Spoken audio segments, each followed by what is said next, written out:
শুনলাম ব্যোমকেশ বক্সির বাড়িতে নাকি খাওয়া দাওয়ার হয় বিরাট আয়োজন। শোনা মাত্রই ব্যোমকেশের বাড়িতে বসে ভোজনের লোভটা আর সামলানো গেল না। হ্যালো গাইস, আজকে চলে এসেছি ব্যোমকেশ বক্সির বাড়িতে লাঞ্চ করতে।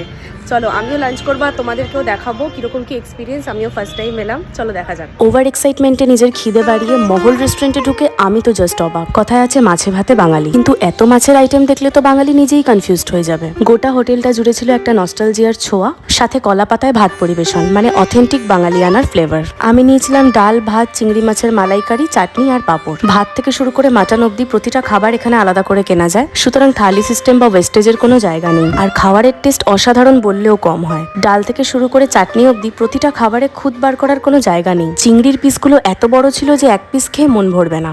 1919 সাল থেকে 1921 সাল পর্যন্ত ব্যোমকেশ বক্সির লেখক শরদিন্দু বন্দ্যোপাধ্যায় এই মেসেই বসবাস করতেন এবং এখানেই বসে রচনা করেছিলেন সত্যান্বেষী। সময় পেলে অবশ্যই একবার গিয়ে খেয়ে এসো তোমার আমার সকলের প্রিয় ব্যোমকেশ বক্সির বাড়িতে। ভিডিওটা কেমন লাগলো জানিও কিন্তু।